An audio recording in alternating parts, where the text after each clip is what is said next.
Le vele più famose del mondo stanno per solcare le acque di Cagliari per un evento che è a dir poco prestigioso. Ma con l'avvicinarsi della data c'è una domanda che serpeggia, che si fa sempre più forte. Con gli occhi del pianeta puntati addosso, la città è davvero pronta per questa sfida enorme? In questo nostro approfondimento proviamo a capirci qualcosa di più, guardando ai fatti e sentendo le varie campane. Ok, per fare chiarezza ecco di cosa parleremo. Partiremo dal perché questo evento è un'occasione d'oro, per poi tuffarci nelle criticità che stanno venendo a galla.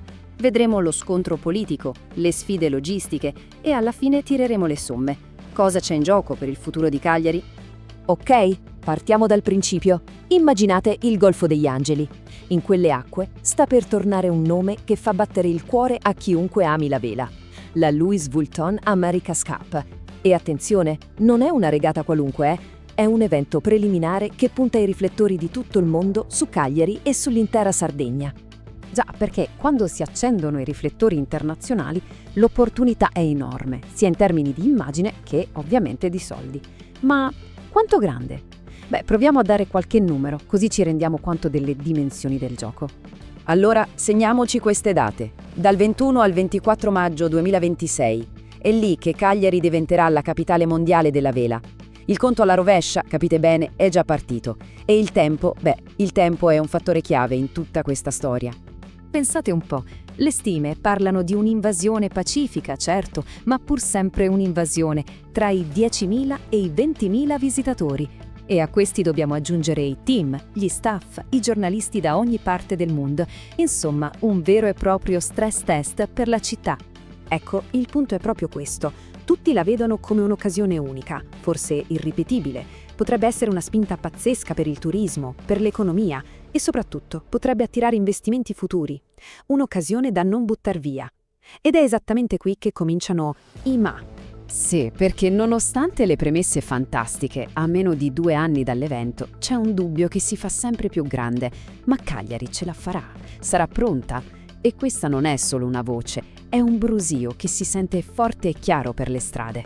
E non parliamo di cose astratte, Le critiche sono molto concrete. Si parla delle strade piene di buche, un incubo quotidiano per chi vive in città, degli arredi urbani che, diciamo così, hanno visto giorni migliori, della segnaletica che a volte manca o è confusa, e poi la questione dei servizi, come i bagni pubblici che sembrano del tutto inadeguati per un'ondata di gente simile, e poi il capitolo più dolente, i cantieri.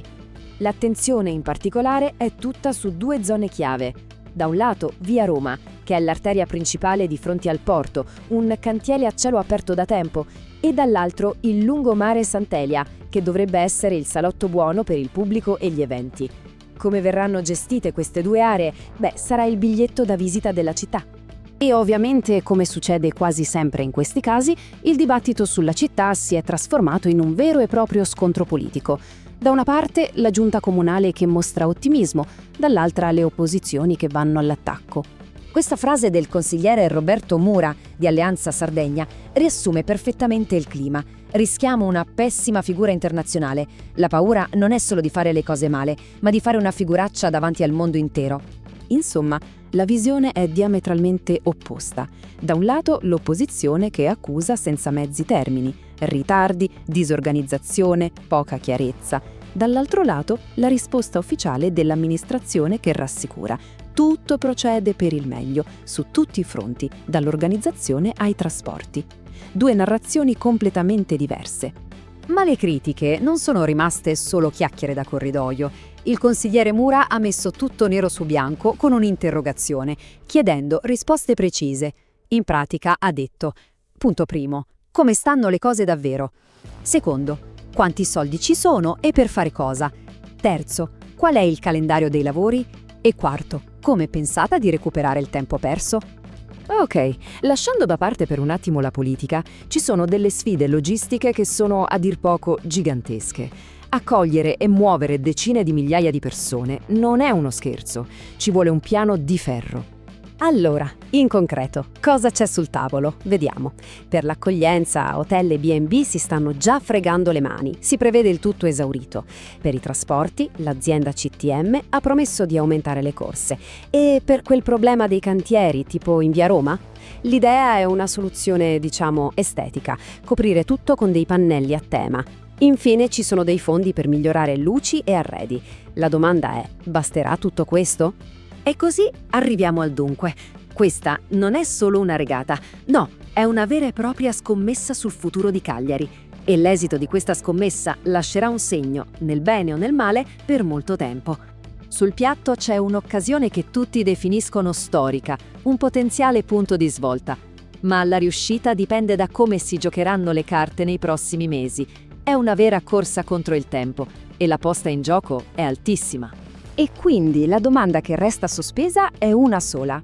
Cagliari riuscirà a vincere questa sua personalissima regata contro il tempo, mostrandosi al mondo nel suo abito migliore? Oppure rischia di arrivare impreparata, quasi in affanno, al suo appuntamento con la storia? Solo i prossimi mesi ci daranno la risposta.